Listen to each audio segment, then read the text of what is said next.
দাড়িতে সুন্না, টুপিতে সুন্না, পোশাকেও সুন্না আসি। পাথরের আঘাত খাওয়া সেটা যে সুন্না, কেন মনে হয় না তোমার কাছে? কেন মনে হয় না তোমার কাছে? নবীর প্রেমে তুমি দাওয়াতে তাবলীগ ধারণ করেছো বুকে,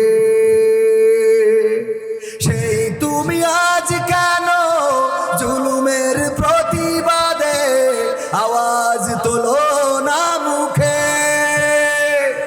নবীর প্রেমে তুমি দাওয়াতে তাবলীগ ধারণ করেছো বুকে,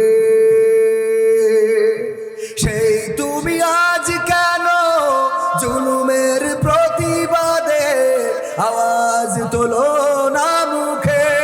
মেসওয়াক করো তুমি রোজ প্রতিদিন, মেসওয়াক করো তুমি রোজ প্রতিদিন, সেখানেও সুন্নাহ আছে।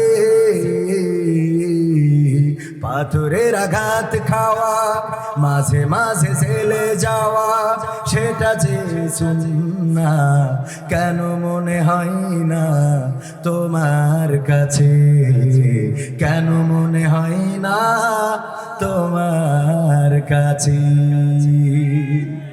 মিলাদুন নবীতে বড় সোচ্চার তুমি, নাকি দেখানো লোক? সেই তুমি জানলে না আমার রাসূল ছিলেন সফল রাষ্ট্রনায়ক। মিলাদুন নবীতে বড় সোচ্চার তুমি, নাকি দেখানো লোক? সেই তুমি জানলে না আমার রাসূল ছিলেন সফল রাষ্ট্রনায়ক। ওহুদের ময়দানে দাঁত ভাঙা ঘটনা, ওহুদের ময়দানে দাঁত ভাঙা ঘটনা তোমার কিতাবে কি আছে? পাথরের আঘাত খাওয়া, মাঝে মাঝে জেলে যাওয়া, সেটা যে সুন্নাহ, কেন মনে হয় না তোমার কাছে? কেন মনে হয় না তোমার কাছে? রাসূলের সুন্নাহ শুধু দাড়ি টুপিতে সীমাবদ্ধ নয়। পাথর খাওয়া, জেলে যাওয়া, জেল খাটা, রিমান্ডে, শহীদ হওয়া, দাঁত ভাঙা, রক্ত ঝরানো, হিজরত করা, সব সুন্নাহর মধ্যে আছে না নাই? এর মধ্যে সুন্নাহ হলো স্ত্রীকে নিয়ে মাঝে মাঝে প্রতিযোগিতা করা, খেলা করা। ক্যারাম বোর্ড খেললেও কোনো অসুবিধা নেই, স্ত্রী নিয়ে ক্যারাম বোর্ড খেলবেন, কোনো অসুবিধা নেই। লুডু খেলবেন, সময় দেন স্ত্রীদের পিছনে। আপনার স্ত্রী কোনোদিন, আপনি সারাদিন চায়ের দোকানে বসে পরিমণি মারবেন আর মনে করবেন আপনার স্ত্রী তাহাজ্জুদের নামাজ পড়ে আপনার জন্য দোয়া করতে। এত পাগল হয়ে গেছে। আপনি চার দোকানে বসে বসে পরিমণি দেখেন না, আর মনে করেন যে আপনার স্ত্রী তাহাজ্জুদ পড়ি তাসবিহ টানতেছে। আরে বাহ, ও দেখেন যে আরেক জায়গায় লাইন মারতেছে।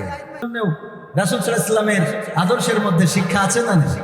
রাসূল সাল্লাল্লাহু আলাইহি সাল্লাম শিখিয়েছেন কেমন করে চলতে হবে, কেমন করে বলতে হবে। নারীদেরকে শিক্ষা দিয়েছেন, স্ত্রীদেরকে শিক্ষা দিয়েছেন।